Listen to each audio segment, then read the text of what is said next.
So is this the 20th or 23rd anniversary? Semantics, semantics. Ask Rob Zombie. Well, he probably thinks it's 23 personally.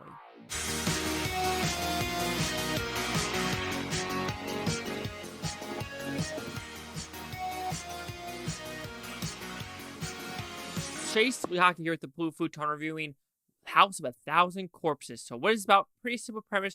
You have four, you want to say book writers that are just going through the backwoods of America, and they just ran into the House of 1,000 Corpses. So, do you like this film? This is what you call a cult-y movie. It really is. It's a movie where it was made. Rob Zombie made it in the year 2000. Universal execs looked at it and said, nah, we can't market this. This is not a movie for us to market. And then 3 years later, Lionsgate took it over. And I don't know how it did in the box office, but I do know The Devil's Rejects did a lot better in the box office and had a better critic score, bar none. But when watching this, I don't think I ever watched it before personally. I do remember watching The Devil's Rejects in theater. Oh, when was that? It must have been 2006, 2007 in the Majestic 12 Greenville, Texas theater. A really rundown theater, just FYI. But I was like, oh shit, this movie is freaking wild. And now watching House of 1,000 Corpses, I could just say I could watch it through and throughout. It's a fine little movie, but it is way more style over substance. And the substance, I don't know if it makes sense because I understand what he was going for. He was going for like a Texas Chainsaw Massacre / Grindhouse / X-rated shenanigans. And it kind of works and it kind of doesn't. And people have been asking, is there going to be an unrated director's cut version of this? Rob Zombie says, no, this is the cut you're going to get because he has no idea where the other footage is. He said it could have been in the Universal fire. He doesn't know. And it's kind of funny that you know that this is a Universal production because there's one part in the movie where his wife, Sheri Moon, is in her room and there's a Creature of the Black Lagoon big-ass poster in the background. So you're like, yeah, he got that from some type of Universal backlot and he used that through and throughout. We're talking about the positive of the movie. It's very different. And that's either going to like, people are going to like that or they're not going to not like it. It goes to this weird x-ray vision. It goes to these weird transitions. It's weird editing, flash photography.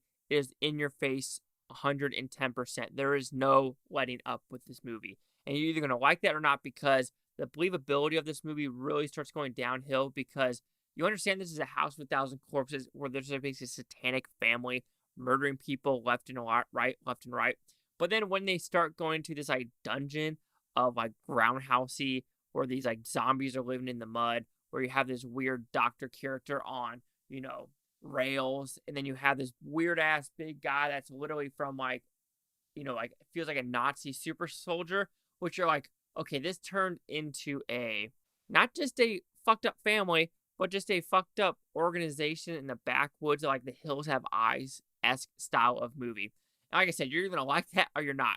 And then when it comes to the acting, I feel like the acting on this one is pretty good. This is one of the first movies I'm going to guess with Rainn Wilson, with Walter Goggins. You're going to realize like, oh, I've seen that person before. And I think it's kind of fun watching what they did way before like The Office, what they did before Justified, what they did before The Hateful Eight. And it's just really fun to watch these actors just start their career, and this is one of their first movies. And it does feel like a lot of actors, their first movies are going to be horror films. Johnny Depp, Kevin Bacon, Rainn Wilson, Walter Goggins. It just is that way, and I think it's really fun to watch that. Yeah, it's a gruesome movie. It is gruesome through and throughout. Either you think it's going to be really gruesome or kind of funny gruesome, but it really is a satanic, sadistic movie. These characters are horrible motherfuckers, and you have like no sympathy for them. You want them all to die. They're just nasty, nasty people, and they're supposed to be that way. When talking about the negatives, like I said, it is different. The photography, the editing is all over the place. Like I said, sometimes it took me out, but sometimes I was like, oh, that's a cool little imagery right there. That's fun little imagery right there. That doesn't work for me. That kind of does. It's very surface level when it comes to these characters as well. You just know there's these backwoods hobos, you want to put it that way, that are fucking shit up. And it's really hard to believe that when all these people have gone missing and no one kind of connected the dots there. But of course, The Devil's Rejects kind of goes in that route. This one doesn't. Overall, I think House of 1,000 Corpses does deserve its cult status. Sure, it's weird enough to work, and it's also weird enough not to work.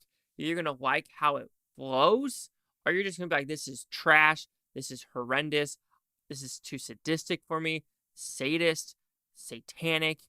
You use all those words, you're going to like it or you're not. Like I said, also with Rob Zombie, you either like his movies or you don't. Like this, Devil's Rejects, like 3 Days of Hell, Halloween, Halloween 2, Salem's of Harlem, The Munsters. Did I miss one or is that all of them? I think I might have missed one. But honestly, people give shit for the Halloween movies, and he kind of gives shit saying it was hell to make it. I didn't really mind them, but I'm kind of a fucked up person, I guess. So House of a Thousand Corpses. Are there 1,000 corpses? No, but there's a lot of corpses and a lot of dead bodies. And it makes you wonder how many rabbits are really in that hole. So the House of a Thousand Corpses will receive a 3.5 out of 5 Futons, which equals at 70%. Let's see the critics' news scores gave this one, and I'm pretty sure it's going to be pretty damn low. But I thought critics a 21% with 87 of them. Audience score 65 with over 100,000. Critic consensus.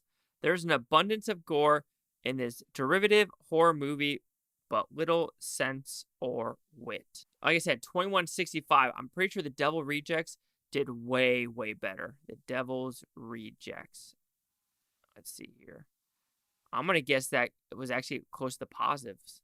It was only 2 years later in 2005, actually, when it came out. So it's actually 55% with the critics and 78. So that's a vast improvement overall.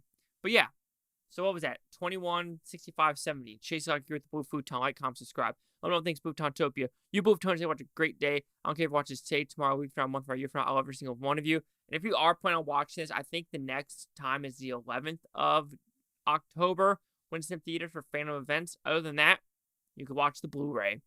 I don't see a 4K coming anytime soon, but it did look good on a big screen.